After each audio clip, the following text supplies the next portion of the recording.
പ്രാർത്ഥന. ഈ ഏത് തലം മുതലാണ് ഈ ഒരു ശുദ്ധീകരണ അമ്മയെ തുടങ്ങണമെന്ന് കരുതുന്നത്?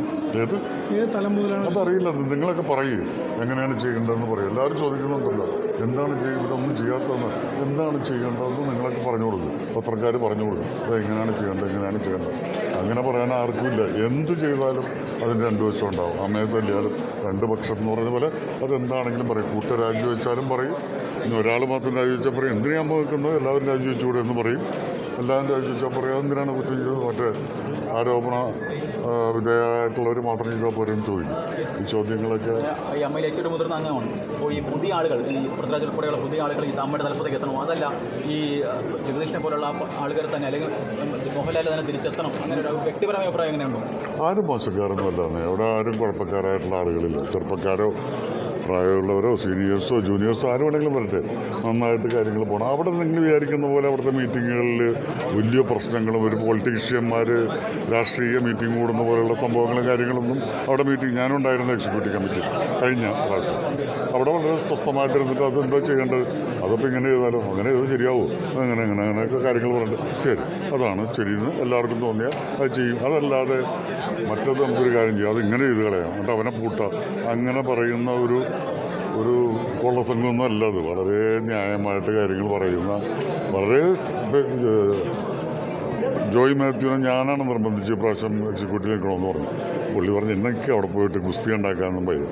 പക്ഷേ നിർബന്ധിച്ച് പുള്ളിയെ പറഞ്ഞു. പുള്ളി നോമിനേഷൻ കൊടുത്ത് പുള്ളി അതിനകത്ത് ഇപ്പോൾ എക്സിക്യൂട്ടീവ് കമ്മിറ്റി മെമ്പറാണ്. പുള്ളി തിരിച്ചു വന്നിട്ട് പറഞ്ഞാൽ ഞാൻ കരുതുന്ന വെച്ചോടെ വലിയ പ്രശ്നങ്ങളാണെന്ന്. രണ്ട് എക്സിക്യൂട്ടീവ് കഴിഞ്ഞപ്പോൾ പുള്ളിയായിട്ട് പറഞ്ഞു അവിടെ വളരെ നല്ല രീതിയിലാണ് കാര്യങ്ങൾ പോകുന്നത്, നല്ല തീരുമാനങ്ങൾ എടുക്കാനുള്ള കഴിവല്ല, നല്ല തീരുമാനങ്ങളുടെ മനസ്സുള്ളവരാണ്.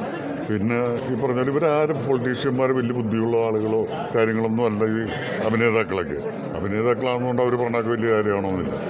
അപ്പോൾ അതിൻ്റേതായിട്ടുള്ള കുഴപ്പങ്ങളും തെറ്റുകളൊക്കെ അവരുടെ വശത്തുണ്ടാകും. എന്താണെങ്കിലും അവരൊക്കെ നല്ലവരാണ്, ആരും ദുഷ്ടന്മാരല്ല. റിപ്പോർട്ടിൽ പലതരത്തിലുള്ള പരാമർശങ്ങളുണ്ട്, ഈ കാസ്റ്റിംഗ് കൗച്ച് ഉൾപ്പെടെയുള്ള കാര്യങ്ങൾ പറയുന്നുണ്ട്.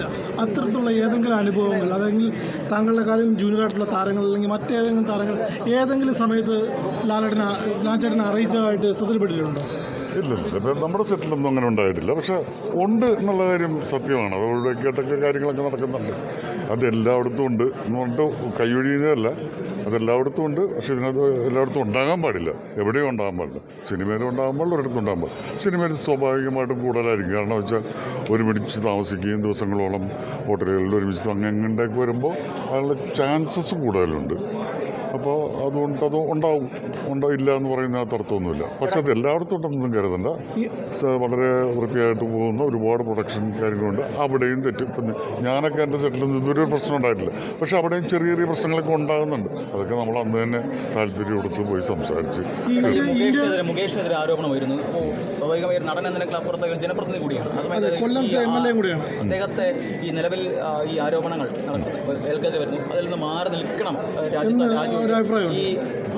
മാറി നിൽക്കണം എന്നുള്ളതൊന്നും എനിക്കറിയാൻ പാടില്ലാത്ത കാര്യങ്ങൾ. അതൊക്കെ ഇപ്പോൾ ഒരു പാർട്ടിയുടെ വക്താവാണെങ്കിൽ അപ്പോൾ അതിന് അവരുടേതായിട്ടുള്ള കുറേ തീരുമാനങ്ങളൊക്കെ ഉണ്ടാവും. ചിലപ്പോൾ മുകേഷിന് ഒറ്റയ്ക്ക് എടുക്കാൻ പറ്റുന്ന തീരുമാനമായിരിക്കണമെന്നില്ല.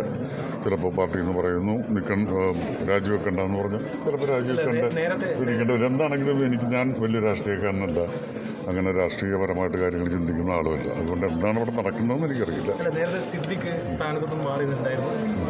ഈ മാറി നിൽക്കുന്നതിലും രാജിവെക്കുന്നതിലൊന്നും അല്ലാന്ന കാര്യം. നമുക്ക് വേണ്ടത് കുഴപ്പങ്ങൾ ആര് ചെയ്തിട്ടുണ്ട് അത് എവിടെയാണെങ്കിലും അവർ ശിക്ഷിക്കപ്പെടണം. അതിനെപ്പറ്റി അന്വേഷണം വേണം. നല്ല അന്വേഷിക്കാൻ കഴിയുന്ന ഉദ്യോഗസ്ഥന്മാരും കാര്യങ്ങളൊക്കെ നമുക്കുണ്ട്, തീർച്ചയായിട്ടും ഉണ്ട്. അതിനകത്തും വലിയ കൈകടത്തലുകളും കാര്യങ്ങളും ചർച്ച നടത്തി അംഗങ്ങളെ ഉൾപ്പെടെ അമ്മയുടെ തലപ്പത്തേക്ക് കൊണ്ടുവരാനുള്ള രീതിയിലുള്ള ചർച്ച നടക്കുന്നുണ്ടെന്ന് റിപ്പോർട്ട് കൊടുക്കുന്നുണ്ട്. അതൊന്നും എനിക്കറിയില്ല കേട്ടോ. എന്തിനു വേണ്ടിയിട്ടാണ് എനിക്ക് സത്യമായിട്ട് എനിക്ക് തോന്നുന്നത് എനിക്കറിയില്ല കേട്ടോ. അറിയില്ലാത്ത കാര്യങ്ങൾ പറയാൻ പാടില്ല.